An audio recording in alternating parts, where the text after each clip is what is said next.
আজকে আমরা নিউ টাউনটাকে যেভাবে দেখি, আজ থেকে 14-15 বছর আগে কিন্তু নিউ টাউনের চেহারাটা একদমই অন্য রকমের ছিল। এখনও কিন্তু নিউ টাউনের কিছু কিছু রাস্তা অনেক বড়, অনেক চওড়া, সুন্দর হলেও আশেপাশে কিন্তু অনেক ফাঁকা ফাঁকা জায়গা রয়েছে। আর আজ থেকে 14-15 বছর আগে নিউ টাউনের অধিকাংশ জায়গায় কিন্তু প্রচণ্ড জঙ্গলাকীর্ণ ছিল এবং নিউ টাউনের সে সমস্ত জায়গায় একটা সময় কিন্তু রীতিমতো তন্ত্র সাধনাও হয়েছে। আজ আমি যে ঘটনাটা আপনাদেরকে বলবো সেটা কিন্তু খোদ নিউ টাউনের ঘটনা এবং সেখানে একটা সময় তন্ত্র সাধনা হতো এবং যিনি এই তন্ত্র সাধনা করতেন তিনি কিন্তু একদম যাকে বলে অসাধ্য সাধন করার মতো ক্ষমতা রাখতেন। আজকে যার ঘটনা আপনারা শুনবেন এই এপিসোডে, তার জীবনেও কিন্তু একটা অদ্ভুত, চমৎকার এবং যাকে বলে মিরাকল ঘটনা ঘটেছিল, যেটা ঘটার কোনো চান্সই ছিল না। কিন্তু সেই জিনিসটা ঘটার ফলে কি হয়েছিল এবং কিভাবে ঘটেছিল সেটা যদি জানতে হয় তাহলে আপনাদের প্রত্যেককে আমাদের চ্যানেলের সাথে থাকতে হবে এবং আজকের এই পুরো এপিসোডটা শুনতে হবে। আমি সকলকে রিকোয়েস্ট করব কেউ কোথাও যাবেন না, প্রত্যেকে পুরো ঘটনাটা প্রথম থেকে শেষ অবধি শুনুন। আশা করছি ভালো লাগবে এবং এরকম ঘটনা কিন্তু এর আগে আপনারা শোনেননি, আমি এইটুকু কিন্তু একদম বলতে পারি। তো প্রত্যেককে বলছি আপনারা আমাদের সাথে থাকুন এবং ঘটনাটা শুনতে থাকুন। নমস্কার শ্রোতা বন্ধুরা, ভূত ভগবান চ্যানেলে আপনাদের সকলকে অনেক স্বাগত। আশা রাখছি সবাই খুব ভালো আছেন, আনন্দে আছেন, সুস্থ আছেন আর আমাদের এই চ্যানেল ভূত ভগবান এনজয় করছে। সত্যি যদি ভালো লাগে আমাদের চ্যানেলের ঘটনাগুলো, অবশ্যই চ্যানেলটাকে সাবস্ক্রাইব করবেন, ভিডিওগুলোকে লাইক করবেন, কমেন্ট করে জানাবেন কেমন লাগলো, আর পসিবল হলে একটু ফেসবুক, হোয়াটসঅ্যাপের মাধ্যমে ঘটনাগুলো শেয়ার করে দিন। আর যদি আপনাদের কোনো চেনা পরিচিত বা আপনাদের সাথেও যদি এরকম কোনো ঘটনা ঘটে থাকে সেগুলো আমাদেরকে ইমেল করে পাঠিয়ে দিতে পারেন। ইমেল আইডি আমাদের ডেসক্রিপশানে দেওয়া রয়েছে। আপনারা সকলেই জানেন যে আমি মূল ঘটনা শুরু করার আগে একটা করে ইমেল পড়ে শোনাই আপনাদেরকে, যেখানে অনেক মানুষ তাদের কিছু ব্যক্তিগত বিষয় শেয়ার করেন। আমি সেগুলোই আপনাদেরকে একটা একটা করে আজকাল পড়ে শোনাচ্ছি এবং যেহেতু এগুলো ব্যক্তিগত তাদের জীবনের কোনো ঘটনা, তাই সেক্ষেত্রে আমি নামটা মেনশন করি না। তো আজকে আমি যে ইমেলটা প্রথমে পড়ব, সেই ইমেলটা যিনি পাঠিয়েছেন তিনি প্রথম কথা এমনিতেও তিনি তার নিজের নামটা শেয়ার করেননি, কিন্তু একটা খুব অদ্ভুত বিষয়ে শেয়ার করেছেন। এটা একটা কোনো ছোট্ট একটা ঘটনাও বলতে পারেন। আশা করছি আপনাদের একটু অদ্ভুতই লাগবে, আমার তো বেশ মানে একটু অন্যরকমই লেগেছে।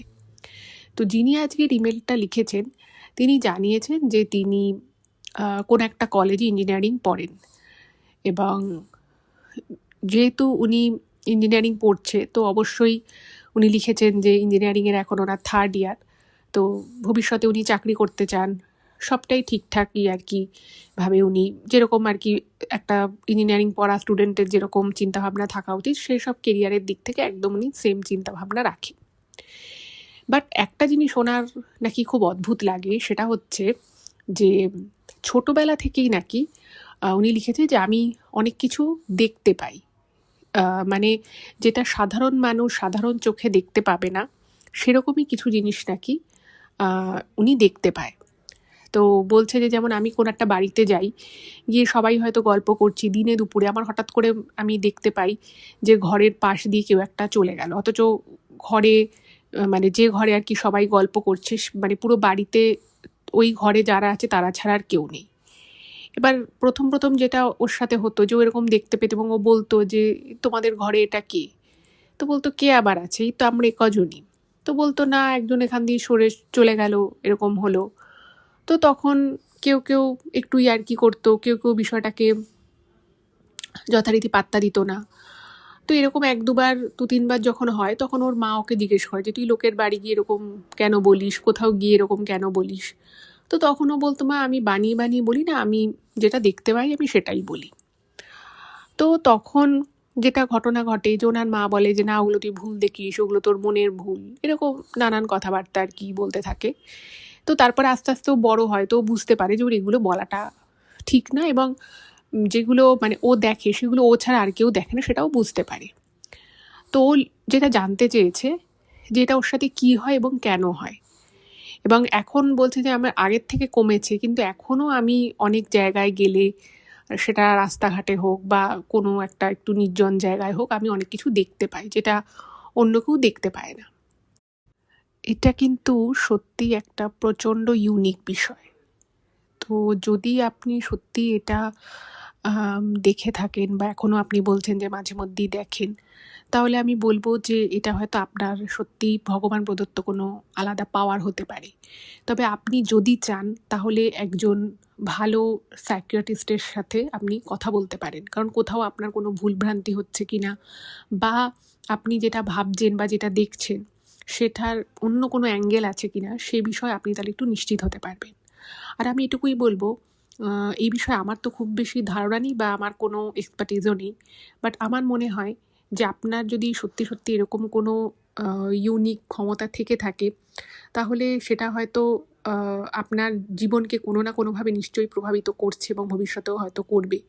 তো আপনি অবশ্যই মেডিকেল হেল্পও নিতে পারেন, এবং তার সাথে সাথে যদি আপনার মনে হয় যে আপনার মনটা খুব অশান্ত লাগছে, আপনি কিন্তু স্পিরিচুয়াল অনেক বিষয় হয় সেগুলোর প্রতিও আপনি মনোনিবেশ করতে পারেন, আপনি গীতা পাঠ করতে পারেন। কারণ অনেক সময় এটা হয় যে যে জিনিসগুলো খুব ইউজুয়াল, যেগুলো খুব সাধারণ, সেগুলো থেকে মানুষের মধ্যে যদি অন্য এক্সট্রা অর্ডিনারি কিছু চলে আসে, তখন কিন্তু প্রথম বিষয়টা একটু ইউনিক লাগলেও যে বা যিনি এগুলোর মধ্য দিয়ে যান, যিনি সাফার করেন, তার কিন্তু অনেক সময়ই অনেক মানসিক চাপ সৃষ্টি হতে পারে। কারণ এরপরে আপনার কলেজ পাস হবে, আপনি চাকরি-বাকরি করবেন। তো সে সমস্ত ক্ষেত্রে কিন্তু আপনার কোনো অসুবিধে হলেও হতে পারে।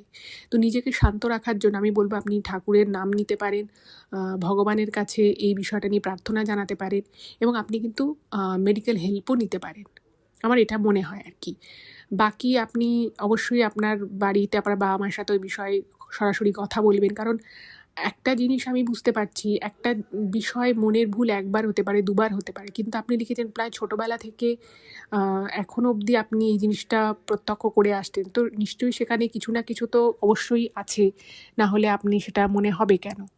তো আমার মনে হয় আপনি একবার মেডিকেল হেল্পও নিন, এবং সাথে সাথে নিজেকে শান্ত রাখার জন্য, নিজের মানে রিয়ালাইজেশনের জন্য আপনি কিন্তু ঠাকুরের বই পড়া বলুন বা আধ্যাত্মিক জীবনে যেটা আর কি মানে যেভাবে মানুষ যাপন করে, আপনি কিছুটা ধ্যান করতে পারেন। তাতে কিন্তু আপনার অনেক বেশি মানসিক শান্তি আসতে পারে। আমার আমার এখতিয়ারের মধ্যে এটুকুই বলার ছিল, তা আমি এটুকু বললাম। বাকি যদি আমাদের কোনো অডিয়েন্স কিছু যদি এই বিষয়ে লিখতে পারেন, তাহলে নিশ্চয়ই তারা কমেন্ট করে জানাবেন। আর আপনিও নিশ্চয়ই কমেন্টগুলো পড়বেন, এটাই আশা রাখছি। এটাই বলার ছিল। এবারে আমি চলে যাচ্ছি সরাসরি আজকের ঘটনায়। আচ্ছা, অ্যামাজনে কিন্তু দৈনন্দিন জীবনে ব্যবহার করার প্রচুর সুন্দর সুন্দর জিনিসপত্র খুব ডিসকাউন্টে পাওয়া যাচ্ছে। বেশ কিছু হোম অ্যাপ্লায়েন্সেসের উপরে, ঘর সাজানোর জিনিসের উপরে কিন্তু খুব ভালো ভালো অফার চলছে। তো এরকমই কিছু অফার আমি আজকের এই এপিসোডের ডেসক্রিপশানে অ্যামাজনের কিছু লিঙ্ক শেয়ার করছি। যদি ভালো লাগে একবার অন্তত লিঙ্কে ক্লিক করে প্রোডাক্টগুলো দেখে নিতে পারেন। অনেক ছাড়ে পাওয়া যাচ্ছে এবং এগুলো কিন্তু খুব ভালো প্রোডাক্ট। এর মধ্যে কয়েকটা কিন্তু আমার নিজেরও বাড়িতে কেনা আছে। আচ্ছা, এবারে আজকে আমি যে ঘটনাটা বলবো, সেই ঘটনাটা আমাকে যিনি পাঠিয়েছেন তার নাম হচ্ছে সুনন্দা। তো সুনন্দা জানিয়েছে যে ও বিগত 7-8 মাস ধরে আমাদের চ্যানেলের ঘটনা শোনেন, ওনার খুব ভালো লাগে। এবং আরেকটা খুব ভালো বিষয় সেটা হচ্ছে যে 2026 এপ্রিল মাসে ওনার বিয়ে। তো অবশ্যই ওনাকে কনগ্র্যাচুলেশন জানাই, ওনাকে এবং ওনার হাজব্যান্ডকে। ওনাদের বিবাহিত জীবন খুব সুখের হোক, খুব আনন্দের হোক, এটাই প্রার্থনা করি। তো আজকে আমি যে ঘটনাটা আপনাদেরকে বলবো সেটা সুনন্দার যে হবু শ্বশুর বাড়ি সেখানকার ঘটনা। ও ঠিক যেভাবে লিখেছে আমি ঠিক সেভাবেই আপনাদেরকে বলছি।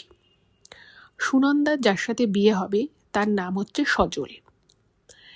এবার সজলদেরই বাড়ির ঘটনা, এবং এটা সজলের পিসির সাথে ঘটে যাওয়া একটা সত্যি ঘটনা।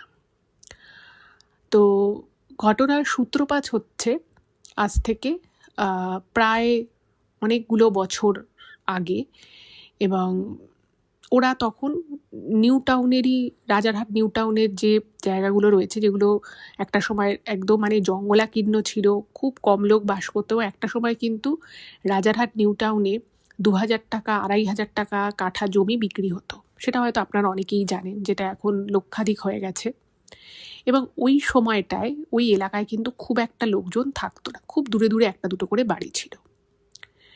সেরকমই একটা জায়গায় সজলদের বাড়ি ছিল এবং ওরা খুব কম টাকা দিয়ে একটা মোটামুটি জলা জমি টাইপের একটা জমি কিনেছিল। কারণ সজলদের আগে অবস্থা ভীষণই খারাপ ছিল, ভীষণ খারাপ। এবার ওই যে জায়গাটায় ওরা থাকতো সেখানে ওদের মানে সজলের যে জ্যাঠামশাই ছিলেন, ওনার অ্যাকচুয়ালি সজলের বাবারা হচ্ছে 2 ভাই 1 বোন। সজলের জ্যাঠা সবার বড়, তারপরে ওর পিসি, তারপরে সজলের বাবা। এবং ওরা না মানে একদম নিম্নবিত্ত বলতে যেরকম বোঝায় একদম সেরকম ফ্যামিলি ছিল। এবার সজলেরদের বাড়িতে সেই সময় ওনার যে জ্যাঠামশাই ছিল তিনি একমাত্র ঠিকঠাক রোজগার করতেন এবং বলা যেতে পারে তার রোজগারেই পুরো সংসারটা চলতো। এবার মোটামুটি কম বয়সেই সজলের সেই পিসির বিয়ে হয়ে যায় এবং যে বাড়িতে বিয়ে হয় তারাও যথেষ্ট গরিবই, কিন্তু মানে দুবেলা দুমুঠো পেট ভরে খাওয়া দাওয়া জোটে এবং ওনার পিসে মশাই মোটামুটি একটা কাজকর্ম করতো, তাতে চলে যেত ঠিকঠাক সচ্ছলভাবে মোটামুটি চলে যেত। কিন্তু মানে এক্সট্রা কিছু সংসারে আনা বা ঘোরাফেরা সেসব ওদের হতো না। যাই হোক, তো সজলের পিসির বিয়ে হয়ে যায় এবং বিয়ের কিছুদিন পরে যখন সবাই আর কি বিয়ের কিছুদিন পরে আশেপাশের লোকজন আত্মীয় স্বজন যেরকম বলতে থাকে যে এবার তাহলে তোমাদের বাচ্চা নিয়ে নেওয়া উচিত, তো ওর পিসির ক্ষেত্রেও সেরকমই ঘটনা ঘটে, সবাই বলতে থাকে। এবার পিসির কোনোভাবেই পিসি মানে মা হতে পারছিলেন না। এবার পিসির শ্বশুর বাড়ি থেকে ওনাকে ডাক্তার দেখানো হয়, ওনার স্বামীকেও নিয়ে যাওয়া হয়, তো অনেক ডাক্তার ফাক্তার দেখানো হয় কিন্তু কোনো লাভ হয় না। এবার সজলদের বাড়ি থেকেও মানে সজলের তখন ঠাকুমাও বেঁচে, তো সেও ভাবলো যে তাহলে মেয়েকে একটু ডাক্তার ঠাক্তার দেখাই। তো সেই সময় SSKM-এ ওনার পিসিকে নিয়ে যাওয়া হয় এবং সেখানে যে খুব বড় যিনি গাইনোকোলজিস্ট ছিলেন সেই সময়, তো তাকেও দেখানো হয়। তো তিনি অনেক পরীক্ষা নিরীক্ষা করে বলেন যে মানে জন্মগত কিছু ত্রুটি রয়েছে ওনার পিসির মধ্যে, তো মানে সেটা ডায়াগনোসিস করা কোনোভাবেই সম্ভব নয় যেহেতু এটা জন্মগত। তো মানে ওনার পক্ষে মা হওয়া কোনোভাবেই পসিবল নয়, মানে এটা মেডিকেলি ইম্পসিবল ব্যাপার। বলছেন যে না, এটা হওয়া সম্ভব না, কারণ জন্মগতই কিছু সমস্যা রয়েছে। ওই অবস্থায় ওই ব্যাপারটাকে ডায়াগনোসিস করে উনি মা হতে পারবেন এটা কোনোভাবেই সম্ভব না। এবং সেই জন্যই মানে বিয়ের কিছুদিন পর থেকেই ওনারা ডাক্তার দেখায় বা চেষ্টা করতে থাকে, কিন্তু সেভাবে কিছু হচ্ছিল না। এবং এই যে মা হওয়া সম্ভব নয় সেটা বিয়ের যখন 8th year মানে 8 বছর যখন বিয়ের হয়ে গেছে তখন ওই বড় ডাক্তারকে যখন দেখানো হয়, অনেক পরীক্ষা নিরীক্ষা করা হয়, তো তারপরে বিষয়টা ধরা পড়ে। তো বাড়িতে সকলেই খুব মন খারাপ হয়ে যায়, ওনার পিসির তো খুব মন খারাপ হয়ে যায়, কারণ উনি মনে প্রাণে চেয়েছিলেন যে উনি মা হবেন, বাট সেটা কোনোভাবে হলো না। তো যাই হোক, ডাক্তারবাবু যখন পুরো বিষয়টা বলে, বুঝিয়ে দেয় যে এই কারণের জন্য হওয়া সম্ভব না, যেহেতু এটা জন্মগত রয়েছে, এটাকে কোনোভাবে ট্রিট করাও পসিবল নয়। এবার ওনার যে পিসেমশাই ছিল তিনি কিন্তু খুব ভালো মানুষ ছিলেন, হতে পারে ওরা গরিব ছিল, কিন্তু পিসেমশাই না পিসিকে খুব ভালোবাসতেন। তো পিসেমশাই আর কি বলেন যে ঠিক আছে তুমি মা হতে পারবে না, এটা এমন কোনো বড় বিষয় নয়, আমরা যেরকম আমাদের জীবন কাটছে সেরকমই জীবন কাটবে, কি সমস্যা আছে। তো এইভাবে ওনার জীবন কাটতে থাকে এবং পিসেমশাইয়ের একটা ছোট্ট দোকান ছিল। তো পিসেমশাইরা আবার 2 ভাই ছিল, তো 2 ভাই সংসার করতো এবং পিসেমশাইয়ের মধ্যে কিন্তু খুব বনাবনি ছিল। মানে এই যে উনি মা হতে পারবেন না সেটা নিয়ে কিন্তু পিসেমশাইয়ের কোনো রাগ ঝাল কিছুই ছিল না, উনি খুব ভালোবাসতেন স্ত্রীকে এবং পিসিও কিন্তু খুব মানে স্বামীকে খুব ভালোবাসতেন, খুব বনাবনি ছিল, ভালো কথা। এবার আস্তে আস্তে সময় এগোতে থাকে, দিনও এগোতে থাকে, আর এদিকে কিন্তু সজলদের আর কি বাড়িতে ওনার ওই জ্যাঠাই যা একটু ঠিকঠাক রোজগারপাতি করতেন এবং সেই সময় কিন্তু সজলের বাবাও সেরকম কিছু করতে পারতেন না, মানে কোথাও চাকরি পাচ্ছিলেন না, কোথাও কাজ করলেও সেই কাজটা অস্থায়ী থাকতো, মানে ঘরে একেবারে নিত্য যাকে বলে অভাব ছিল, প্রচণ্ড অভাব। মানে যেটুকু যা ছিল সেটুকু দিয়ে ওই একটা কোনো রকমে এক টুকরো জমি কিনে আর যেহেতু জলা জমি ছিল, বর্ষা হলেই মানে পুরো ডুবে যেত, এত জল হতো, মানে 2-3 দিন জল ঢুকে থাকতো ঘরে, এরকম খুবই কষ্টের সংসার ছিল। আচ্ছা, এমাতাবস্থায় যেটা হলো, যখন ওর পিসির প্রায় ওই 42 বছরটাক বয়স, সেই সময় হঠাৎ করে ওনার জীবনে একটা বিশাল বড় ঝড় এলো। এবার ঝড়টা কি ছিল? ঝড়টা ছিল এই যে হঠাৎ করেই ওনার যে স্বামী, অর্থাৎ ওনার সজলের যে পিসে মশাই, তিনি মারা গেলেন। এবার মানে পিসি তো পিসে মশাইকে প্রচণ্ড ভালোবাসতেন, এবং ওনাদের দুজনকে দেখে সবাই মানে বলতো যে বাবা, তোমাদের মতো ভালোবাসা এরকম দেখিনি, এত বছর তোমাদের বিয়ে হয়ে গেছে, তারপরেও তোমাদের একে অপরের প্রতি কত টান, কত ভালোবাসা, তোমাদের যে মানে তোমরা যে নিঃসন্তান দম্পতি, সেটাও তোমাদেরকে দেখে বোঝার উপায় নেই।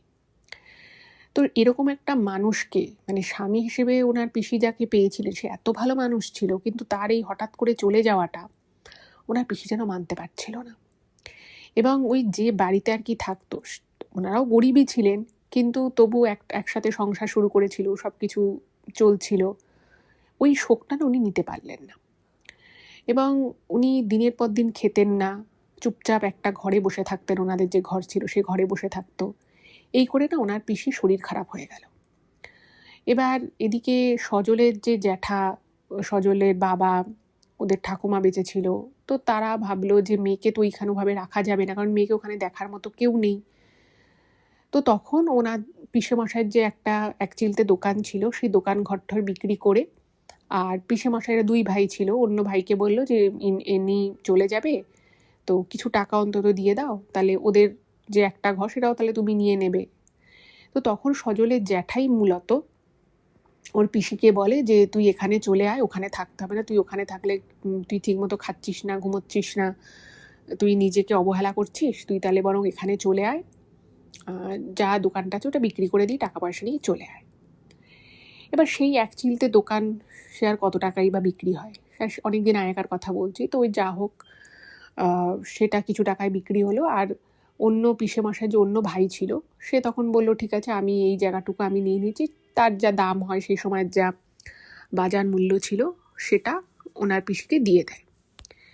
তো পিসি তখন সব কিছু নিয়ে, যেটুকু যা টাকা পয়সা ছিল সে নিয়ে তখন বলল যে আমার তো আর কোনো ছেলে মেয়ে কেউ নেই, তো আমি এই তোমাদেরকে দিয়ে দিলাম টাকাটা, তোমরা আমাকে একটুখানি শুধু থাকার জায়গা দিও, আর দুবেলা দুটো খেতে দিলেই হবে, আমার আর কিছু দরকার নেই, আমার এই জীবনটুকু আর কদিনই বা আছে।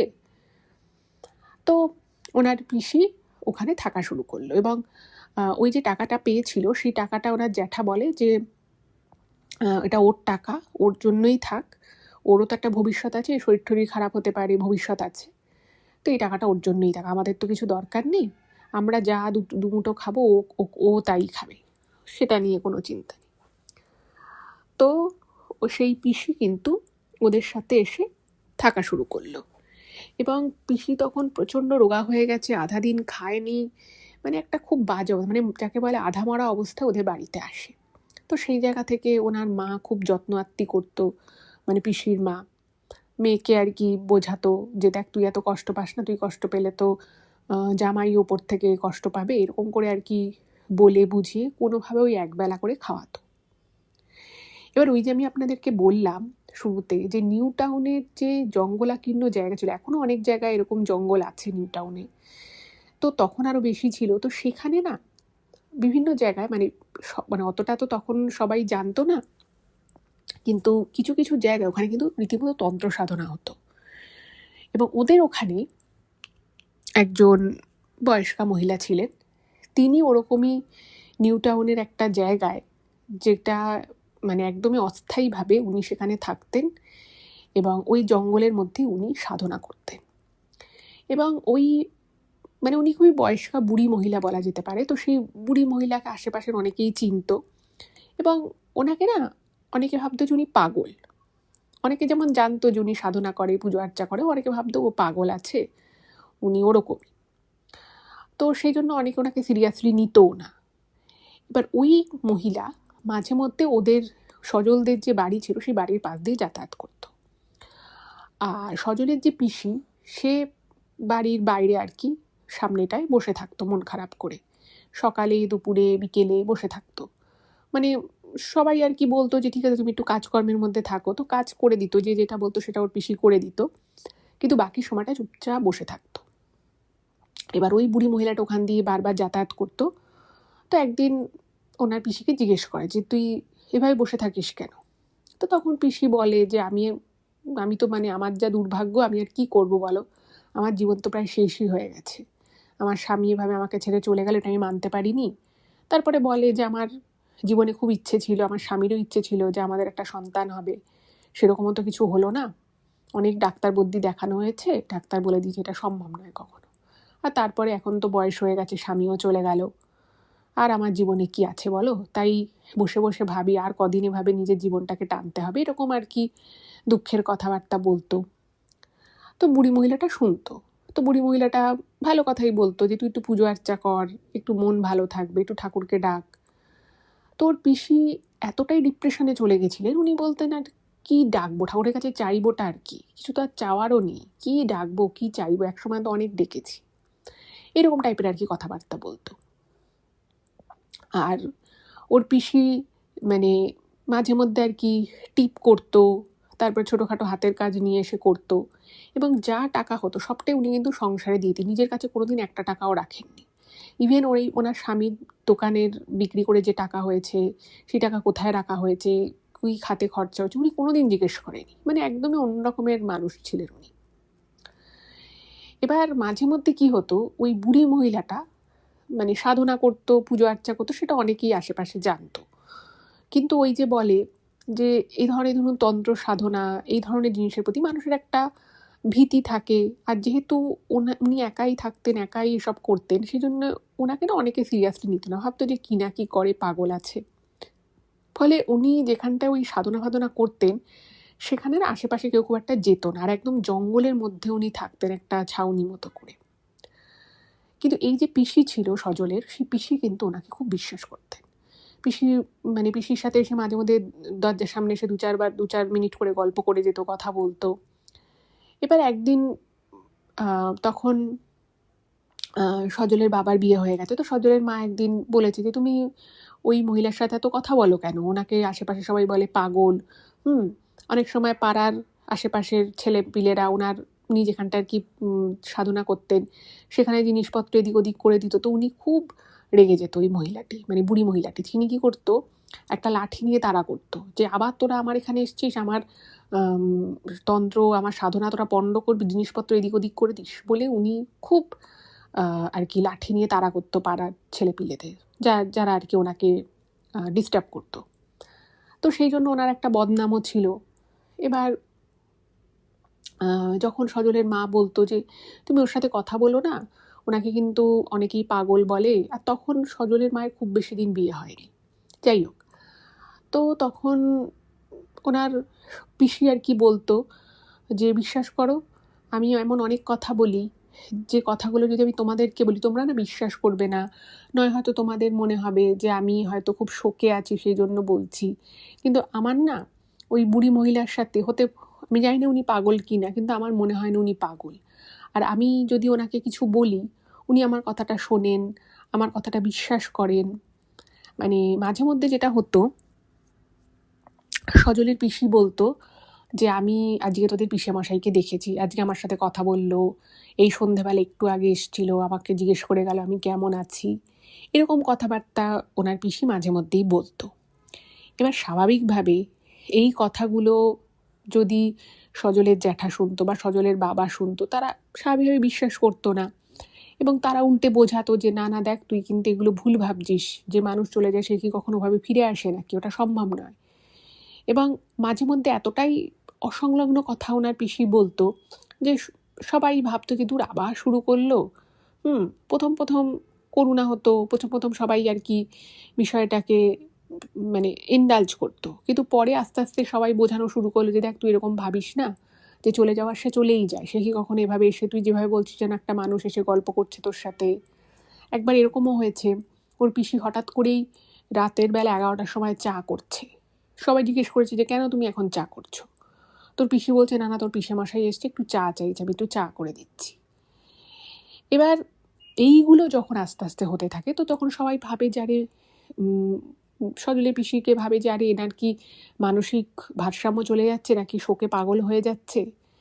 তো ওনার পিসিও না মানে আস্তে আস্তে আরও গুটিয়ে যেতে থাকে, কারণ বুঝতে পারে যে আমি যেগুলো বলছি সেগুলো আমার বাড়ির লোক বিশ্বাস করছে না, আমাকে পাগল ভাবছে বা ভাবছে আমি হয়তো বাড়িয়ে বাড়িয়ে বলছি, মিথ্যে কথা বলছি।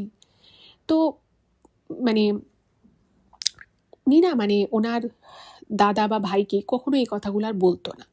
যা একটা দুটো কথা যদি বা বলতো সেটা হয়তো সজলের মাকে বলতো, কারণ ওনার মা একটু তাও শুনতো কথাগুলো। তো তখন সজলের মাকে বলে যে আমি এখানে বাড়িতে তোমাকে ছাড়া তো কাউকে সব বলতে পারি না, কিন্তু ওই বুড়ি মহিলাটার সাথে না আমি যখন কথা বলি আমার খুব ভালো লাগে, এবং আমি যা যা বলি উনি কিন্তু আমাকে একবারও বলে না যে আমার মনের ভুল কি আমি ভুল করছি বা আমি ভুল দেখছি, এগুলো কিন্তু আমাকে বলে না। সেই জন্য আরও আমার ওনার সাথে কথা বলতে ভালো লাগে। এবার এগুলো যখন সজলের মা শোনে তো ওনারও খারাপ লাগে, কষ্ট হয় যে আরে এই মানুষটা এমনিতেই জীবনে এত দুঃখ পেয়েছে, তারপর দিয়ে স্বামী হারিয়ে গিয়ে আরও কষ্ট পাচ্ছে। তো সজলের মা না আর কিছু বলতো না, ভাবতো যে থাক, এটুকু ভেবে যদি ও মনে শান্তি পায় তাহলে পাক, আমাদের ক্ষতিটা কি। তো এরকম মাঝে মধ্যেই সন্ধে হোক রাত হোক চা করতো, কখনো রাত 12টার সময় উঠে মুড়ি মেখে মেখে বারান্দায় রাখতো, বলতো যে তোর পিসেমশাই এসছে, তোদের পিসেমশাই এসছে, আমি খেতে দিচ্ছি। এরকম জিনিসপত্র চলতো, আর ওই বুড়ি মহিলাটা মাঝে মধ্যে আসতো। এবার একবার কি হয়, সজলের মা একটা জিনিস খেয়াল করে যে ওই বুড়ি মহিলাটা এসে কিছু একটা ওর পিসির হাতে দেয়, এবং পিসি সেটা হাতে নিয়ে কপালে ঠেকিয়ে খেয়ে নেয়।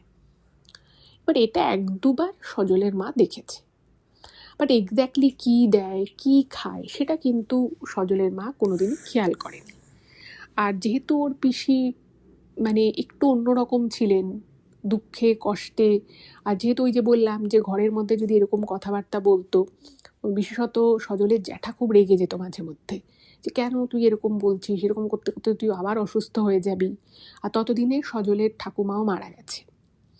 তো মানে একটা হয় না যে পিসি এবার যদি অসুস্থ হয়, বাড়িতে 2টো বউ রয়েছে, তাদেরকেই করতে হবে, আর সংসারে প্রচুর কাজ, মানে তাদেরকেও রীতিমতো হাতের কাজ করতে হয় সংসার চালানোর জন্য।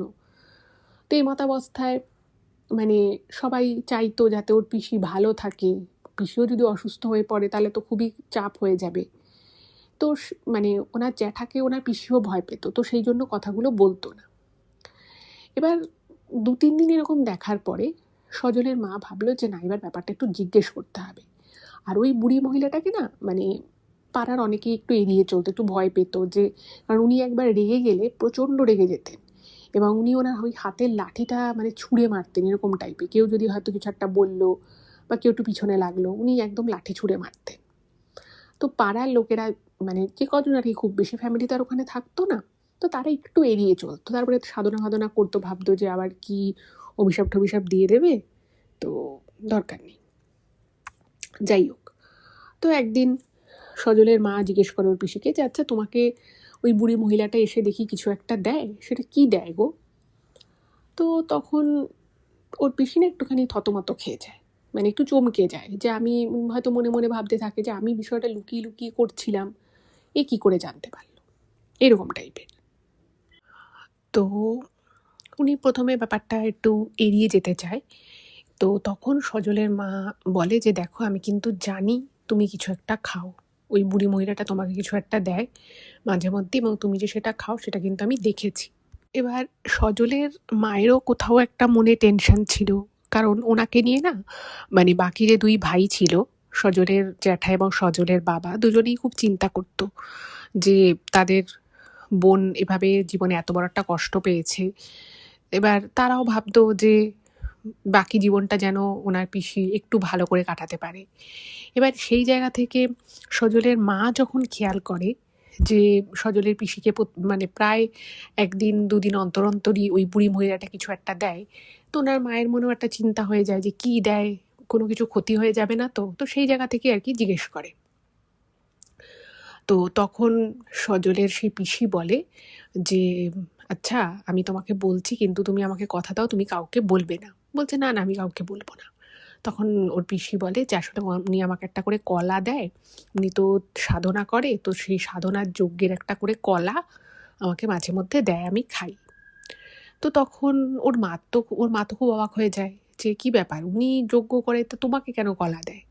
তখন বলছে আসলে আমি তো আমার কষ্টের কথা বলেছি, এবং বিশ্বাস করো আমি না মানে খাচ্ছি দাচ্ছি, আমি এখানে তোমাদের এখানে তো আমাকে সেভাবে কাজও করতে হয় না, আমাকে আমার শ্বশুরবাড়িতে এর থেকে অনেক বেশি কাজ করতে হতো, কিন্তু বিশ্বাস করো আমার মনে না তখন একটা আনন্দ ছিল, আমার স্বামী বেঁচে ছিল, আমার মনে একটা আনন্দ ছিল, আমি খুব কষ্ট করতাম কিন্তু আমি খুব খুশি ছিলাম। বাট এখানে তোমরা আমার এত যত্ন আত্তি করো, সব কিছুই ঠিক আছে, কিন্তু আমি না একটা মুহূর্তের জন্য শান্তি পাচ্ছি না। আমার বারবার মনে হচ্ছে আমার স্বামীর কথা। মাঝে মধ্যে আমার স্বামী আমার সাথে দেখা করতে আসে, আমি জানি এই কথাগুলো তোমরা কেউ বিশ্বাস করো না, তোমরা কেউ ভাবো না যে আমি সত্যি বলছি, কিন্তু বিশ্বাস করো আমি সব সত্যি বলছি। হ্যাঁ, আমার সাথে হয়তো দেখা করতে আসে, আমি হয়তো একটু সময়ের জন্য তাকে দেখতে পাই, আবার দেখি কিছুক্ষণ পরে সে মিলিয়ে যায়। তো আমার মনের যাতে একটু শান্তি হয়, আমি সেই জন্য ওই কলাটা খাই। তো তখন ওনার সজলের মা আর কি খুব অবাক হয়ে যায়, বলছে যে তুমি কেন এগুলো করছো? উনি তন্ত্র সাধনা করে এবং উনি কি পুজো আর্চা কি সাধনা করে কেউ জানে না, আর ওনাকে মানে ওনার কেউ এইখানে থাকে, ওনার তিন কুলে কেউ নেই, তুমি যেটা খাচ্ছ তাতে যদি তোমার কোনো ক্ষতি হয়ে যায়। তো তখন ওনার পিসি বলে যে দেখো আমার যা ক্ষতি হওয়ার হয়েই গেছে, এক্সট্রা করে আমার আর কি ক্ষতি হবে বলো, আমার আর এক্সট্রা করে কোনো ক্ষতি হবে না, তুমি একদম চিন্তা করো না, আমি একদম ঠিক থাকবো। এবং ওনার পিসি তখন বারবার করে সজলের মাকে বলে যে তুমি কথাটা বাড়িতে কাউকে বলো না, আমি ওই কলাটা খেলে না আমার খুব শান্তি হয়, আমার মনে হয় যেন আমার শরীর মন খুব শান্ত হয়ে গেল, এবং মনের ভিতরে যে আমার অশান্তিটা চলে, যে কষ্টটা আমার চাপা, যে দুঃখ কষ্ট আছে, সেই কষ্টটা মনে হয় যেন অনেকটা লাঘব হয়ে গেল। এবং এইরকম করে যখন বলার পরে বারবার করে রিকোয়েস্ট করে ওর পিসি যে তুমি বাড়িতে আর কাউকে এই কথাটা বলো না।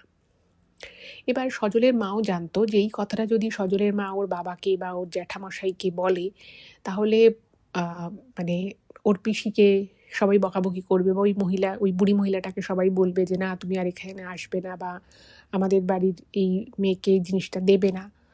তো তখন ওর মা ভাবলো যে ঠিক আছে থাক, ওর যখন ভালো লাগছে, ওর তো কোনো ক্ষতি হচ্ছে না, ওর শরীর স্বাস্থ্যও ঠিকই আছে, তাহলে থাক খাক, কি আর আছে, ওই বুড়ি মহিলাটা তো আর ওর ওর কোনো ক্ষতি করবে না, এ সাথে পাছে থাকে না, এর আর কী বা ক্ষতি করবে। মা বলে যে ঠিক আছে। এইভাবে দিন কাটছে কাটছে কাটছে কাটছে, হঠাৎই ওনার পিসির কিছু শারীরিক দিক থেকে কিছু সুবিধা অসুবিধা হওয়া শুরু হলো, এবং মানে উনি একটু অসুস্থ বোধ করছে এরকম আর কি তার ফিলিংসটা, আর ভীষণ রকমভাবে মাথা ঘুরে যাচ্ছে এরকম হচ্ছে আর কি, খুব বেশি বেশি হচ্ছে। এবার এই জিনিসগুলো দেখে সজলের মায়ের প্রথম একটু সন্দেহ হয়। সন্দেহটা কীরকম হয়, মানে ওনার আর কি যেরকম সিমটমসগুলো হতে থাকে শরীরের, সেটা সাধারণত প্রেগনেন্সিতে অর্থাৎ গর্ভাবস্থায় এই ধরনের সিমটমগুলো আর্লি প্রেগনেন্সিতে দেখা যায়। এবার এই জিনিসটা যখন সজলের মা প্রথমবার খেয়াল করে, মানে ওনার মনে আর কি বিষয়টা যখন আসে, তখন সজলের মা নিজেই মনে মনে ভাবে যে দূর আমি এসব কী ভাবছি। তো ওই যে বললাম তখন ওনার 42-43 বছর বয়স ওই সজলের পিসির, এবং তার থেকেও বড় কথা হচ্ছে যে ওনার পিসির শরীর খারাপ হতে পারে এমনি, কিন্তু তাই বলে প্রেগনেন্সি এলে যে ধরনের সিমটমস হয় সেগুলো হওয়ার মতো তো মানে হতে পারে না, জাস্ট হতে পারে না।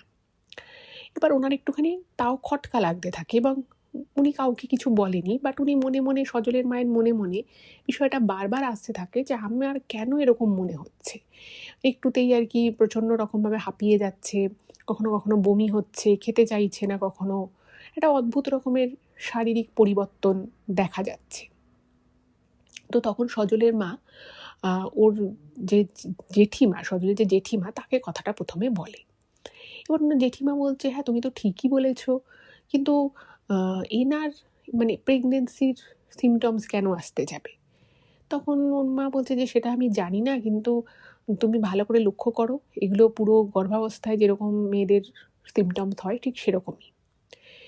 এবার সত্যি সত্যি কিন্তু এই সিমটম যেগুলো শুরু হয়েছিল সেগুলো উত্তরোত্তর আরও বৃদ্ধি পেতে থাকে, এবং এই জিনিসটা যখন আস্তে আস্তে আস্তে আস্তে আরও বাড়ে, বাড়ির বাকিদের আর কি, অর্থাৎ সজলের বাবা জ্যাঠা তাদেরও বিষয়টা চোখে আসে। তো তাদেরকে যখন কথাটা বলা হয় যে ওকে একবার ডাক্তারের কাছে নিয়ে যেতে হবে, তখন বলে যে ঠিক আছে, ওকে ডাক্তারের কাছে নিয়ে যাওয়া হোক। এবং যাতে প্রথমে বিষয়টা মানে ওরা যেটা মনে মনে ভাবছে সেই বিষয়টা ওরা বলে না। তো তখন সজলের মা এবং সজলের জেঠিমা এই দুজনে মিলে ওর পিসিকে নিয়ে ওখানকার যে সরকারি হাসপাতাল ছিল সেখানে নিয়ে যায় আউটডোরে। এবং আউটডোরে যখন নিয়ে যায় তখন সেখানে জানা যায় সত্যি সত্যিই কিন্তু ওনার পিসি সেই সময় গর্ভধারণ করেছিলেন, উনি প্রেগনেন্ট হয়েছিলেন। এবং এই নিউজটা যখন ডাক্তারবাবু কনফার্ম করে বলে তখন না ওনার মানে সজলের মা পিসি মানে পুরো হাঁ হয়ে গেছে। কারণ মানে ওনার পিসির বিয়ে হয়েছিল আজ থেকে অনেক বছর আগে, বেশ অল্প বয়সেই বিয়ে হয়েছিল। তারপরে মানে প্রচুর ডাক্তার দেখানো হয়েছে। এবং ওই যে বলেছিলাম যে ওর ঠাকুমা ওনাকে এসএসকেএমে সেই সময় সব থেকে বড় যিনি গাইনোকোলজিস্ট ছিলেন, সব থেকে বড় ডাক্তার, সেখানে তার আন্ডারে ওনারকে দেখানো হয়, টেস্ট হয়। এবং সেখানে ডাক্তারবাবু পরিষ্কার বলে দিয়েছিলেন জন্মগত কিছু ত্রুটির জন্য ওনার পক্ষে কনসিভ করা সম্ভবই না। এবং তার থেকেও বড় কথা সেটা হচ্ছে যে ওনার এই বয়সে ওনার স্বামী মারা গেছে আজ থেকে বহু বছর, মানে বেশ কয়েক বছর হলো। প্লাস মানে ওনার শারীরিক সেই ব্যাপারটাই নেই যেটার জন্য আর কি উনি কনসিভ করতে পারে, জন্মগত কিছু অসুবিধে রয়েছে। তার মধ্যে উনি সারাদিন বাড়িতেই থাকে। মানে অন্য কোনো মানে কোনো দিক থেকে কোনো অ্যাঙ্গেল থেকেই ওনার পিসির প্রেগনেন্ট হওয়াটা মানে কোনোভাবেই জাস্টিফাই করা যাচ্ছে না। তো সেই জায়গা থেকে মানে ওনার জেঠিমা বলছে আপনি কি বলছেন ডাক্তারবাবু, ওনার এই বয়স, উনি বাড়িতেই থাকেন, স্বামী মারা গেছে, কি করে সম্ভব? মানে ওনার মানে জেঠিমা না মানে এক্সাইটমেন্টে ডাক্তারবাবুকে বলে দিয়েছে। তো ডাক্তার তো আর কি বলবে, সে বলছে যে দেখুন রিপোর্টে এই আছে, এই ব্যাপার। তো তখন যাই হোক ওখানে ওর মা, সজলের মা তখন ব্যাপারটাকে আর কি ধামাচাপা দেয় এবং দিয়ে কোনো রকমে ওখান থেকে নিয়ে চলে আসে ওর পিসিকে। এবার বাড়িতে তখন না মানে ওর সজলের মা এবং জেঠিমা ভাবছে যে কী করে বাড়িতে সবাইকে বলবে কথাটা। কারণ এই কথাটা যদি বাড়িতে জানানো হয় তাহলে মানে ব্যাপারটা যে কীভাবে রিয়্যাক্ট করবে লোকে, মানে বাড়ির লোকই, সেটা বুঝতে পারছে না। তো ওনার পিসিকে বলছে যে সব কী ডাক্তারবাবু যেটা বললেন এটা কি সত্যি? তো ওনার পিসি কীরকম একটা যেন ভ্যাবাচাকা খেয়ে গেছে, মানে উনি নিজেও খুব অবাক। তো বলছে যে কী ব্যাপার, মানে তুমি কি বলবে? তখন উনি বলছেন আমার কিছু বলার নেই। বলছে আমি তো নিজে ভাবতেই পারছি না এটা আদৌ সম্ভব কিনা। কারণ ওনার স্বামী মারা গেছে প্রায় 2.5-3 বছর হয়ে গেছে। তার মধ্যে ওনার বয়সও যথেষ্ট হয়েছে। এবং সব থেকে যেটা বড় কথা সেটা হচ্ছে যে উনি দীর্ঘ 8-9 বছর ট্রিটমেন্ট করিয়েছে বিভিন্ন জায়গায় আর কি।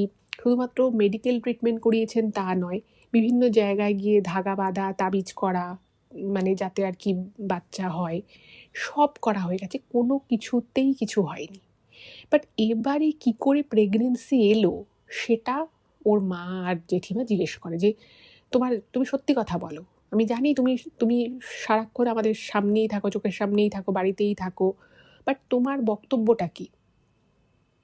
তো তখন ওর পিসি বলে যে দেখো আমি তো জানি না অ্যাকচুয়ালি কি হয়েছে, তবে এটুকু আমি বলতে পারি আমার একটা ভীষণ ইচ্ছে ছিল, আমার একটা সন্তানের খুব শখ ছিল। এবং ওই যে বুড়ি মহিলাটা আসতো সে আমাকে একবার জিজ্ঞেস করেছিল যে তুই কি চাস, কি পেলে তুই খুশি হবি? তো তখন আমি এমনিই জাস্ট বলেছিলাম আর কি পেলে খুশি হব বলো, যদি স্বামী বেঁচে থাকতো তাহলে তাকে নিয়েই খুশি ছিলাম। আর সত্যি বলতে কি একটা মনে দুজনেরই একটা খুব ইচ্ছে ছিল যে আমাদের একটা সন্তান হবে। তো সেইটা শুনে নাকি ওই যে বুড়ি মহিলা যে সাধনা করতেন নিউ টাউনে, তো তিনি নাকি তখন একটা করে বলেছে তোকে আমি একটা করে কলা দেব, তুই এই কলাটা খাবি এবং দেখবি তোর শান্তি হবে। এবং কথাটা না উনি বলছেন যে তুই মনে খুব শান্তি পাবি, তোর কষ্ট চলে যাবে, তোর দুঃখটা চলে যাবে, এই কথাটা বলেছিল। উনি কিন্তু এটা বলেনি যে এটা খেলে তোর বাচ্চা হবে, সেটা কিন্তু কখনো বলেনি। এবার ওই যে কলা খাওয়ার যে বিষয়টা, যেটা সজলের মা দেখেছিল এবং সজলের মা যখন জিজ্ঞেস করেছিল বলেও ছিল পিসি যে আমার দুঃখ হয়, কষ্ট হয়, ওটা খেলে আমি খুব মনে শান্তি পাই, কিন্তু এটা বলেনি যে মানে যাতে ওনার বাচ্চা হয় বা প্রেগনেন্সি আসে সেই জন্য উনি কলাটা খাচ্ছে। তোর পিসিকে অনেকভাবে জিজ্ঞেস করা হয় যে মানে কোনোভাবে এই ব্যাপারটা অন্য কোনোভাবে ঘটেছে কি না। ওর পিসি বলে যে দেখো আমি তো সারাদিন তোমাদের সামনেই থাকি, আমি একা কোথাও যাইও না, আর এমনিতেও আমি কোথাও বেরোই না, সেটা তোমরা সকলেই জানো এবং সেটা সত্যিই সবাই জানেও। তো এবং যখন এই ব্যাপারটা হলো তো তখন বাড়িতে তো জানাতে হবেই, তো বাড়িতে জানানো হলো। তো প্রথমে তো ওনার জ্যাঠা খুব রাগী মানুষ ছিলেন, তো সে তো শুনে বলছে এসব কি, এটা কি করে সম্ভব, এটা তো হওয়া সম্ভবই নয়, ডাক্তারবাবু নিশ্চয়ই কিছু ভুল বলেছে। তোর পিসিকে নিয়ে আবার সেই এসএসকেএম হাসপাতালে যাওয়া হলো এবং সেখানে গিয়ে তখন আর সেই ডাক্তারবাবু ছিলেন না, অন্য ডাক্তারবাবু ছিলেন, তো তাকে পুরো ব্যাপারটা বলা হলো। তো তিনি যখন পরীক্ষা নিরীক্ষা করলেন তিনি বলছেন এটা মিরাকেল, মানে এই অবস্থায় কোনো মহিলা যে গর্ভধারণ করতে পারেন এটা মানে কোনোভাবেই সম্ভব নয়। মানে কিছু কিছু জিনিস হয় না যে যতই মেডিকেল এর উন্নতি হোক, অনেক রকমের অত্যাধুনিক পদ্ধতি বেরিয়ে যাক না কেন, কিছু কিছু জিনিস দেখবেন সব কিছুর পরেও সব কিছুরই তো একটা লিমিটেশন থাকে। কিছু একটা ধরুন নতুন আবিষ্কার হয়েছে, ওটার নতুন টেকনোলজি এসছে, সেটারও কিন্তু কিছু কিছু লিমিটেশনস থাকে। তো সেই সময়কার ডাক্তারবাবু বলছেন যে আমি এরকম কেস এখন অবধি দেখিনি, মানে এই অবস্থাতেও যে কেউ গর্ভধারণ করতে পারে সেটা আমরা দেখিনি এবং জানিও না। তো ডাক্তারবাবু তখন মানে সব কিছুরই তো একটা করে মেডিকেল গ্রাউন্ড থাকে, মেডিকেল একটা অ্যাঙ্গেল তো থাকেই। তো ডাক্তারবাবুকে যখন বলা হলো যে এই ব্যাপার, তো ডাক্তারবাবু তখন বললেন যে দেখুন মেডিকেলের তো অনেক রকম বিষয় থাকে, মানে টোটাল হয়তো পুরো ওয়ার্ল্ডে 4-5টা এরকম কেস হয় যেখানে হয়তো মানে এরকম ঘটনাও ঘটে যে পার্টনার অনেক আগে মারা গেছে কিন্তু তারপরে কোনো না কোনো কারণে সে প্রেগনেন্ট হয়েছে। উনি বললেন এটা প্রচণ্ড মানে প্রচণ্ড রেয়ার একটা মেডিকেল গ্রাউন্ড আর কি উনি দেন। এবং উনি তখন এটাও বলেন যে যেহেতু বয়স বেশি, কিছু কিছু আরও শারীরিক সমস্যা রয়েছে, প্রেশার বেশি রয়েছে, বলে এটা হাই রিস্ক প্রেগনেন্সি, প্রচণ্ড সাবধানে থাকতে হবে, বেড রেস্টে থাকতে হবে, এরকম সব কিছু বলে দেয়।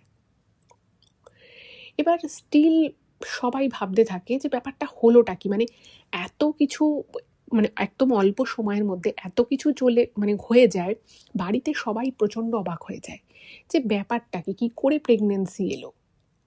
এবং অন্য কোনো অ্যাঙ্গেল বের করার কোনো মানে নেই, কারণ সেরকম কোনো কিছু যে ঘটেনি বা ঘটা সম্ভবও নয় সেটাও সবাই বুঝতে পারছে। এবার যখন সবাই জিজ্ঞেস করে যে ওই কলাটা তুই কতদিন খেয়েছিস, কীভাবে খেয়েছিস, কী বলেছিল, তো তখন ওনার পিসি বলে যে যখন ওই কলাটার কথা বলেছিল, ওই কলাটা খাওয়ার কথা আর কি, ওই বুড়ি মহিলাটা, তিনি কিন্তু একবারও এটা বলেনি যে এই কলাটা খেলে তুই প্রেগনেন্ট হবি, শুধু বলেছিল তোর মনের কষ্ট দুঃখ চলে যাবে। এবার সবাই বাড়িতে খুব চিন্তায় পড়ে গেছে যে আশেপাশের লোকজন রয়েছে, আর আজ থেকে 15 বছর আগে সমাজটা আরেকটু অন্য রকমের ছিল, আর ওরা যে নিউ টাউনে যে জায়গাটায় থাকতো রাজারহাট নিউ টাউনে, সেখানে লোকজনও অতটা ডেভেলপড, অতটা যাকে বলে প্রোগ্রেসিভ মাইন্ডের তো ছিল না। তো ওরা তখন মানে বাড়িতে ঠিক করলো যে ওর পিসির কিছু একটা মানে সবাইকে বলতে হবে, কারণ এই ব্যাপার তো আর চেপে রাখা যায় না। তো তখন ওর পিসিকে বলা হলো যে দেখো তোমার এই যে বাচ্চা হবে, মানে তখন না ওনার পিসি খুব একটা স্বাভাবিক কথাবার্তা বলতো না, কীরকম একটা ভাবুক টাইপের হয়ে গেছিলো, মানে আগে যেরকম খুব ডিপ্রেস থাকতো সেরকম ডিপ্রেশন ছিল না, কিন্তু মানে একটু অন্য রকমের কথাবার্তা বলতো। তো একদিন সবাই মিলে বাড়িতে বোঝালো যে দেখো তুমি তো এখন সন্তান সম্ভবা, তো তোমাকে কিছু জিনিস এবার মেনে চলতে হবে, কারণ সমাজকে নিয়েও আমাদের চলতে হবে। তো তুমি এরকম শাঁকাপলা পরে থাকবে, আর মানে সিঁদুর তো আর ওইভাবে পরা যাবে না, একটু আবির এনে বলছিল যে তুমি একটুখানি কপালে ছুঁয়ে রাখো, কারণ এরপরে যখন আশেপাশের লোকজন দেখবে বা কিছু, তো সেই সময় তুমি বলবে যে তোমার বিয়ে হয়েছে। এবার ওনার পিসি বলছে আমি এগুলো করতে পারবো না, আমার স্বামী মারা গেছে, সবাই জানে, আমি এখন বিয়ে হয়েছে বলেই মানে এরকম পড়বো, এসব আমার দ্বারা হবে না। তো তখন কি করবে কিছু মানে কিছু ভেবে পাচ্ছে না কি করা যায়। এবার সজলের বাবার এক মানে বাবা যেটা একজন মামা ছিলেন, সেই মামার বাড়ি ছিল বসিরহাটে। তো সেই মামাকে ব্যাপারটা জানানো হলো। সেই মামা খুব ভালো মানুষ ছিলেন এবং তার সে একেবারে যাকে বলে তার অবস্থা ভালো, উচ্চ মধ্যবিত্ত বলা যেতে পারে। তো তাকে খবরটা দেয়া হলো যে কি করা যাবে। কারণ ওনার পিসি বলছেন যে মানে ওর পিসি বলছে যে আমি যেটা সত্যি সেটা সত্যি। আমি কেন এখন লোকের সামনে এরকম মিথ্যে সধবা সাজতে যাব। এবার ব্যাপার হচ্ছে যে এই প্রেগনেন্সিটা কি করে এলো সেটা নিয়ে বাড়ির লোকও পুরোপুরি বিশ্বাস করতে পারছে না। সেখানে বাইরের লোককে বিশ্বাস করানো এটা একটা খুব চাপের বিষয়। তো ওই মামাকে খবর দেওয়া হলো, তো সেই মামা এলেন। তো তখন মামা বললেন যে ঠিক আছে, তোদের কাউকে চিন্তা করতে হবে না, ওর দায়িত্ব আমি নিচ্ছি, ওকে আমি বসিরহাট নিয়ে যাচ্ছি। কিন্তু হ্যাঁ, বসিরহাট আমি নিয়ে গেলেও আমি ওকে ওই যাকে বলে ওই শাঁখা সিঁদুর পরা, একটুখানি মানে মাথায় আবির, লাল আবির দিয়ে রাখা, সেটা করতে হবে, বাকিটা আমি সামলে নেব। তো অনেক বুঝিয়ে বাজিয়ে ওনার পিসিকে ওরকম করে ওখান থেকে নিয়ে যাওয়া হলো। এবং বসিরহাটে যেখানে ওনার সেই মামা বাড়ি ছিল, তো সেই মামা বলল যে আমি আমার ওখানে বলবো যে আমার আত্মীয়, ওর স্বামী অন্য জায়গায় কাজকর্ম করে, তো সেই জন্য এই যেহেতু পোয়াতি মেয়ে তাই আমি একে নিয়ে এসেছি। তো সেই রকম একটা জিনিস ভেবে চিনতে ওনার পিসিকে নিয়ে চলে গেল। এবার বাড়িতে তো সবাই মানে ভীষণ রকমভাবে মানে অবাক হয়ে গেছে। তারা তখনও মানে বিশ্বাস করতে পারছে না যে কী করে এটা সম্ভব। যাই হোক, তো ওনার পিসি না মানে পিসিকে যে ডাক্তারবাবু বলেছিল যে এটা খুব হাই রিস্ক প্রেগনেন্সি, খুব বসে শুয়ে থাকতে হবে, তো ওর পিসি ঠিক উল্টো করতো। মানে বসে শুয়ে থাকতে বললে সে বেশি বেশি করে কাজ করছে, এদিক ওদিক হাঁটাচলা করছে ঘরের মধ্যেই বেশি। তো বলছে মানে বাড়ির লোক আর কি, যে মামা নিয়ে গেছে তার বাড়ির লোকও তো জানে, সেখানেও ডাক্তার দেখেছে, সেখানেও ডাক্তার একই কথা বলেছে যে হ্যাঁ প্রেগনেন্সিতে সমস্যা আছে। তোর পিসি না মানে বলতো যে না, তোমরা কেউ চিন্তা করো না, আমার বাচ্চা একদম সুস্থ সবল হবে, আমার একটা মেয়ে হবে দেখবে, এবং খুব মানে দেখবে মানে সব কিছু খুব ভালো হবে। এবার সত্যি সত্যি ওর পিসিকে যেখানে ওইখানেও ডাক্তারবাবু বলেছিল যে বসে শুয়ে থাকতে হবে, বেশি কাজ করা যাবে না, বেশি হাঁটাচলা করা যাবে না, ওর পিসি কিন্তু ঘরের সব কাজ করতো, ঘর মুছতো, সব কিছু করতো, এবং সত্যি সত্যি তার কিন্তু এগুলো করার জন্য কোনো সমস্যাও হতো না। এবার যখনই মানে প্রত্যেক সপ্তাহে আর কি, নয় সজলের বাবা নয় ওর জ্যাঠা দেখতে যেত, বাবা মা মানে সস্ত্রীক দেখতে যেত, এবং ওখানে গিয়ে ওরাও দেখতো যে ওর পিসি খুব কাজ করছে। মানে ডাক্তার যেগুলো বলেছে সেগুলো কিছুই মানছে না, কিন্তু ঠিকও আছে, ভালো আছে আর কি। আর বারবার বলতো যে আমার একটা মেয়ে হবে, এবং সেই মেয়ে মানে একদম দেখবে সব কিছু একদম ঠিকঠাক করবে। এবার ওনার পিসির খুব ভালো করে ডেলিভারি হয়, এবং সত্যি সত্যি কিন্তু একটা মেয়ে সন্তান হয়, কন্যা সন্তান জন্মায়।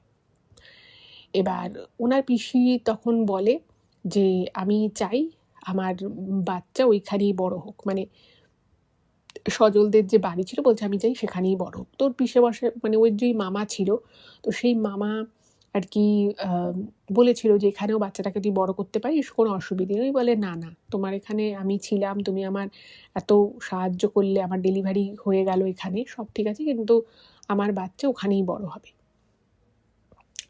এবার ঘটনা হচ্ছে যে সজলদের ওই যে এক চিলতে ঘর বাড়ি ছিল, সেটা মানে প্রথম কথা হচ্ছে দুটো ছোট ছোট ঘর ছিল, আর ওদের অবস্থার মানে আর্থিক অবস্থা খুবই খারাপ ছিল, ঠিক আছে।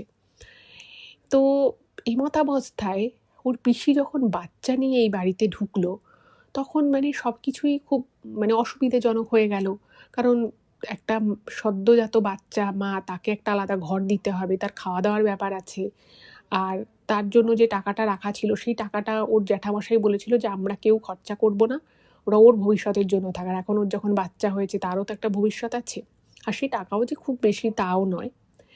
যাই হোক, তো তখন না ওর পিসি বারবার বলতো এই যে সন্তান হয়েছে আমার, আমি জানি তোমাদেরই নুনান্তে পান্তা পুরো, এই বাচ্চাটাকে তোমরা অনেক ভালোবাসা দিয়ে তোমাদের যথাসাধ্য দিয়ে একে তোমরা বড় করছো, দেখবে এই বাচ্চা তোমাদের অনেক, তোমাদের সব কষ্ট একসময় লাঘব করে দেবে, এবং এত উন্নতি হবে, এত আয় উন্নতি হবে, যেটা হয়তো তোমরা কোনোদিনও স্বপ্নেও ভাবতে পারোনি। এবার ওই যে বললাম যে মাঝে মধ্যেই খুব মানে অন্য রকমের কথাবার্তা, একটু অসংলগ্ন কথাবার্তা ওর পিসি বলতো। তো সেই জন্য ওনার পিসির এই কথাগুলোকে না কেউই খুব একটা পাত্তা দিত না, ভাবতো যা বলছে বলুক, ও বেশি বেশি বলে। কিন্তু ওই কষ্টের মধ্যেও মানে ওনার পিসির মেয়েকে ওরা কিন্তু খুব সস্নেহে বড় করতে থাকে। এবং একদিন মানে ওনার যে পিসি, সেই পিসি তখন মেয়েটার বয়স ওই 4-5 হবে। ওর পিসি বলে যে দেখো আমি তো আর বেশি দিন বাঁচবো না, কিন্তু আমি তোমাকে এটুকু বলছি, আমার এই মেয়ে কিন্তু তোমাদের এই যে তোমরা আমার জন্য এত করলে, এই ঋণ কিন্তু দেখবে সুদে আসলে আমার মেয়ে তোমাদেরকে শোধ করে দেবে। এবং সত্যি কথা বলতে কি ওই বাড়িতে সত্যিই খুব কষ্ট করে কিন্তু ওরা থাকতো, কারণ বাড়িটা খুবই ছোট ছিল, আর ওদের মানে যাকে বলে চাল থেকে জল পড়তো, কিন্তু ওদের সেই আর্থিক ক্ষমতাই ছিল না যে একটা বড় বাড়ি করবে বা অ্যাটলিস্ট চালটাকে ঠিক করবে। যাই হোক, তো সত্যি সত্যি ওই কথাটা বলার 2 মাস পরে ওর পিসি হঠাৎ করে মারা গেলেন। মানে একদিনের জ্বর হলো, প্রচণ্ড জ্বর হলো, এবং উনি মারা গেলেন। হাসপাতালে নিয়ে গেল, তারপরতেই উনি মারা গেলেন। আচ্ছা, এখানে একটা কথা বলে রাখি, যেটা লিখেছে যে উনি প্রেগনেন্ট হওয়ার পর থেকে ওই যে বুড়ি মহিলা ওখানে থাকতো, সে একবারই এসছিল এবং এসে সে একবার দেখে চলে যায়। তারপর থেকে কিন্তু ওই বুড়ি মহিলা ওইখানে আর থাকতোও না, আর নিউ টাউনের যেখানটা আর কি উনি সাধনা করতেন সেখানটাও উনি ছেড়ে চলে গেছিলেন। সে কোথায় গেছিলেন, ওই যে বলছিলাম যে তার 3 কুলে কেউ ছিল না, ফলে সে কোথায় গেছিল, কোথায় থাকতো, সেটা কিন্তু কেউ জানে না।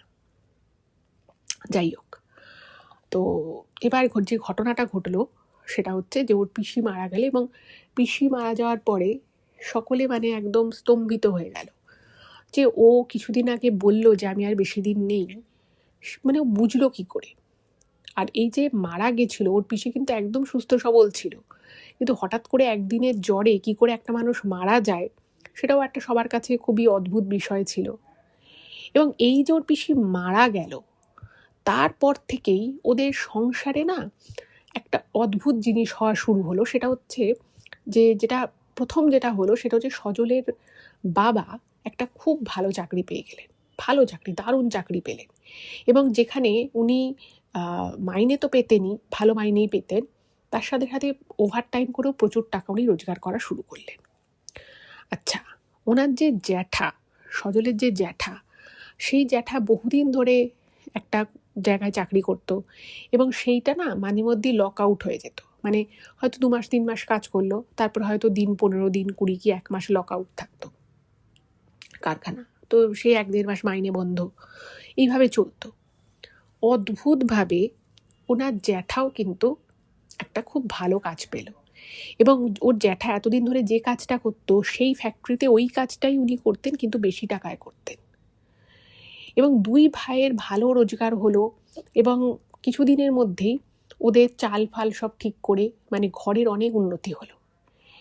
এবার মেয়েটাও বড় হচ্ছে, তো সবাই ভাবলো যে ঠিক আছে, এবার এই ঘরে তো আর হবে না, একটা বড় জায়গা নিয়ে একটুখানি ভালো করে থাকা যাক। তো 2 বছরের মধ্যে ওরা ওই জায়গাটা বেচে দিল। বেচে দিয়ে ওরা রাজারহাট নিউ টাউনে একটা বড় জমি কিনে সেখানে ভালো বাড়ি করলো, এবং সেই বাড়িতে ওরা সবাই শিফট করে গেল। এবং ওই যে শুরু হলো, তারপর থেকে কিন্তু ওদেরকে আর কোনোদিনও পিছনে ফিরে তাকাতে হয়নি। মানে আর্থিক দিক থেকে কিন্তু ওদের উন্নতি হওয়া শুরু হয়। মানে ও যেটা লিখেছে ইমেলে, যেন সব কিছু যেন এতদিন পুরো থেমেছিল, এবং হয় না যে একটা কথা আছে না, ভগবান জব দেতে হ্যাঁ ছপ্পর ফাড়কে দেতে হ্যাঁ, ঠিক সেরকম অবস্থা। সব দিক থেকেই সব কিছু খুব ভালো হচ্ছে। আর ওই যে মেয়েটি, সেই মেয়েটি তো মানে তার মা বেঁচে নেই, বাবা তো কবেই মারা গেছেন, আমি যদি ধরেই নিই যে উনি বাবা ছিলেন, বা যাই হোক, তো তার মা নেই, বাবা নেই, কিন্তু মেয়েটা না একটু চুপচাপ প্রকৃতির ছিল, কিন্তু মেয়েটা প্রচণ্ড ভালো ছিল পড়াশুনোয়। এবার ওদের বাড়িতে মানে ওদের যা ক্ষমতা সেরকমই ওরা একটা স্কুলে ভর্তি করেছিল, সেটা ইংলিশ মিডিয়ামও নয় যে খুব নামকরা স্কুল, তাও নয়, কিন্তু মেয়েটা এত ভালো পড়াশুনোয় ছিল যে প্রত্যেক বছর ফার্স্ট হতো মেয়েটা, প্রত্যেক বছর ফার্স্ট হতো। এবং মেয়েটার অদ্ভুত ইন্টেলিজেন্স, মানে হয় না যে কিছু কিছু জিনিস ভগবান প্রদত্ত কিছু ট্যালেন্ট থাকে। মানে ও স্কুলেও বলতো যে এই মেয়েটাকে একবার কোনো অঙ্ক দেখালে, মানে ওকে দ্বিতীয়বার, মানে একটা অঙ্ক দেখালে ওকে দ্বিতীয় অঙ্কটা বলতে হয়, উনি নিজে করে ফেলে। এবার বুঝতেই পারছেন গরিব বাড়ির মেয়ে, তো সদ্য একটু হয়তো ওদের আর্থিক উন্নতি হওয়া শুরু হয়ে যায় এবং ওকে বাড়িতে পড়ানোর মতো, গাইড করার মতো তখন কেউই নেই। এবং এইভাবে মেয়েটার আস্তে আস্তে পড়াশুনো করে এবং প্রত্যেক বছর মেয়েটা তো ফার্স্ট হতো। এবং যখন সবাই আর কি, সব টিচাররা যখন বলতো যে এই বাড়ির মেয়েটা খুব ভালো, তখন ওদেরও খুব ভালো লাগতো। এবং আস্তে আস্তে মেয়েটা আরও উঁচু ক্লাসে উঠতে থাকে এবং সেই মেয়ে কিন্তু বড় হয়ে ডাক্তার হয়। সে কিন্তু কলকাতার নামী মেডিকেল কলেজ থেকে পড়াশুনো করে এবং উইদাউট এনি কোচিং, মানে এই ধরনের মেডিকেল পাওয়ার জন্য, পড়াশুনো করার জন্য যেরকম এক্সপেন্সিভ কোচিং ক্লাসেসগুলো হয় সেসব সে কিছুই পায়নি, করার মতো অ্যাফোর্ড করার মতো ক্ষমতা ছিল না। কিন্তু ওই যে টাকাটা সজলের জ্যাঠা রেখে দিয়েছিল, বাবা জ্যাঠা বলেছিল যে না আমরা এই টাকাটা খরচা করব না, সেই টাকাটা কিন্তু পুরোটাই ওর পিসির মেয়ের পিছনে আর কি, তার এডুকেশনের পিছনেই খরচা হয়। এবং সেই মেয়ে বড় হয়ে ডাক্তার হয় এবং সে শুধুমাত্র, মানে সেও কিন্তু খুব ভালো, মানে এতটা ভালো ছিল সে যে সে সবসময় বলতো যে আমার মা বাবা হয়তো বেঁচে নেই, কিন্তু আমার জন্য আমার এই দুই মামা যা করেছে মানে সেটা জাস্ট ভাবা যায় না। এবং ওই যে ওদের আর্থিক উন্নতি, সার্বিক উন্নতি হওয়া শুরু হলো, সেই উন্নতি আজও হয়ে চলেছে। এবং সেই মেয়েটি বড় হয়ে মানে অনেক কিছু করেছে সংসারের জন্য, অনেক টাকা পয়সা দিয়েছে, অনেক ওদেরকে সাহায্য করেছে। এবং সত্যি সত্যি মানে ওই মেয়েটি যে একটা ভগবানের আশীর্বাদ ছিল সেটা কিন্তু পরিষ্কার বোঝা যায়, কারণ মেয়েটি যখনই আস্তে আস্তে বড় হতে থাকে তত কিন্তু ওদের পারিবারিক উন্নতি আরও বেশি হতে থাকে, টাকা পয়সার দিক থেকে বলুন, সুযোগ সুবিধার দিক থেকে বলুন। এবং মেয়েটা এতটাই ইন্টেলিজেন্ট ছিল যে ও যে ক্লাসে পড়তো ও কিন্তু তার থেকে উঁচু ক্লাসের অঙ্ক করতে পারতো, অনেক কঠিন পড়াশুনো, মানে ও হয়তো ক্লাস 7-এ পড়ে, ও 8-9-এর পড়াও করে ফেলতো। মানে একটা বাচ্চা সে এতটা ইন্টেলিজেন্স পাবে কোথা থেকে, কারণ তার বাবা মা কেউই খুব একটা পড়াশুনো জানতো না। বাট বলে না যে কিছু কিছু জিনিস ভগবান প্রদত্ত হয়, এটা কিন্তু ওর ক্ষেত্রে একদম সত্যি কথা। মানে ও যে ওর পরিবারের মধ্যে এতটা ইন্টেলিজেন্ট কী করে হলো, মানে ও কিছুই পায়নি মেয়েটা মানে জাস্ট ও যে ক্লাসে পড়তো, যেরকম পড়তো সেরকম বইপত্র পেত, খুব বেশি রেফারেন্স বুকও পেতো না, বাট তারপরে ওর এত ভালো রেজাল্ট হতো, কোনো কিছু একবারের বেশি দুবার ওকে বোঝাতে হতো না। প্রত্যেকটা টিচার মানে ওকে যারা যারা পড়িয়েছে সবাই ওর প্রশংসা করতো। এবার ভাবুন আজকালকার দিনে আমরা কত কিছু শুনি, কত উন্নতি হয়ে গেছে মেডিকেল সায়েন্সের, কত কিছু আমরা মানে পড়াশুনো ভালো করার জন্য, রেজাল্ট ভালো করার জন্য কত রকমের কোর্স, কত রকমের স্টাডি ম্যাটেরিয়াল এখন বেরিয়ে গেছে। কিন্তু ভাবুন সেই সময় মেয়েটা সেরকমভাবে এক্সট্রা কিছুই পায়নি, শুধুমাত্র একাডেমিক পড়াশুনোর যা বইপত্র যেটুকু যা সম্ভব ছিল ওকে কিনে দেওয়া, সেটুকুই ওকে কিনে দেওয়া হতো, তার বাইরে কিচ্ছু না। বাট তারপরেও একটা মেয়ের এত ভালো রেজাল্ট হচ্ছে, এত ভালো সে পড়াশুনো করছে। এবং যেহেতু ওদের ঘরের প্রবলেম ছিল, 11টার মধ্যে সবাই শুয়ে পড়তো, কারণ ওর আলাদা করে সেভাবে ঘর ছিল না, আর মানে অত রাত অবধি আলো জ্বালিয়ে রাখলে বাকিদের অসুবিধে হবে। তো সেইভাবে যে ও প্রচুর টাইম অবধি পড়তো তাও নয়, মেয়েটা প্রত্যেক দিন সকালবেলা 4:30 সময় উঠতো, ইভেন মেয়েটা ঘরের কাজেও কিন্তু হেল্প করতো। তো ভাবুন এগুলো ভগবানের আশীর্বাদ ছাড়া কী করে সম্ভব। আর সত্যি কথা, এবং সবথেকে যেটা বড় মিস্ট্রি, যেটা সবথেকে বড় মিরাকেল, ভাবুন যে মানুষটার যখন বয়স অল্প ছিল তার তখন এত চেষ্টা করেও সে কনসিভ করতে পারেনি, সে সময়কার টপ গাইনোকোলজিস্ট তার সমস্ত পরীক্ষা নিরীক্ষা করে বলে যে জন্মগত যে ত্রুটিটা রয়েছে, যেটা থাকলে কোনোভাবেই কনসিভ করা সম্ভব নয়। তাহলে ভাবুন এতদিন পর সে কনসিভ করলো কী করে। নিশ্চয়ই ওই যে বুড়ি মহিলা ছিলেন তিনি কিছু তো করেছিলেনই, এবং তার কিছু তো ক্ষমতা ছিলই, নাহলে এ ধরনের অসাধ্য সাধন, যেখানে ডাক্তারবাবু বলছেন যে এইরকম কেসে প্রেগনেন্সি কোনোভাবেই আসতে পারে না, মানে ওনার নিজের দেখা এটা একটা প্রথম কেস। মানে অনেক কিছু ঘটে জানেন তো, আমরা চোখে সোজাসুজি যেটা দেখতে পাই, যেটা আমরা জানি, কনভেনশনালি আমরা যেগুলো শুনে থাকি, তার বাইরেও না অনেক কিছু হয়, আমরা হয়তো তার কিছু পার্সেন্টই জানতে পারি। এরকম হয়তো আরও অনেক ঘটনা আছে যেগুলো হয়তো আমরা এখন অবধি জানিও না। এবং আরও মজার বিষয় কি জানেন, ওই মেয়েটিকে দেখতে কিন্তু একদম হুবহু ওর বাবার মতো, মানে ওর পিসে মশাইয়ের মতো দেখতেই কিন্তু হয়েছে। এটা কি করে হলো, কিভাবে হলো?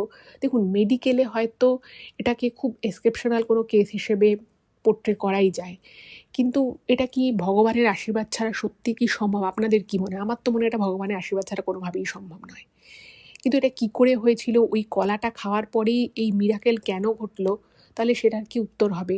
যদি এটাকে আমি পিওর সায়েন্সই ধরি, হয়তো পিওর সায়েন্সই, এটার মধ্যে হয়তো বৈজ্ঞানিক যুক্তিটাই আছে, কিন্তু সেটা ওই কলাটা খাওয়ার পরেই কি করে হলো? যে মানুষটার শরীর ভালো ছিল না, যার এত হাই রিস্ক প্রেগনেন্সি ছিল, তারপর সে সমস্ত কাজকর্ম করেছে, সে আগে থেকে কি করে বলতে পারলো যে তার একটা মেয়ে সন্তানই হবে? কিছু তো ব্যাপার আছে, কিছু তো এমন আছে যেটা হয়তো আমরা এখনো জানি না, এখন হয়তো সেই জায়গাটা এক্সপ্লোরই করা হয়নি। যাই হোক, এটাই ছিল আজকের ঘটনা। আপনাদের কোনো কমেন্ট থাকলে অবশ্যই আপনারা কমেন্ট বক্সে কমেন্ট করে জানাবেন কেমন লাগবে, বা আপনাদের যদি কোনো মতামত থাকে সেটাও দিতে পারেন। আমার তো দারুণ লেগেছে ঘটনাটা, আপনাদের মতামত জানাবেন। আর যদি ভালো লাগে চ্যানেলটাকে সাবস্ক্রাইব করে পাশে থাকবেন। আর আজকের এই ঘটনাটা বিশেষ করে একটু বেশি বেশি করে শেয়ার করে দিন। ভালো থাকবেন, দেখা হবে আবার পরের এপিসোডে। নমস্কার।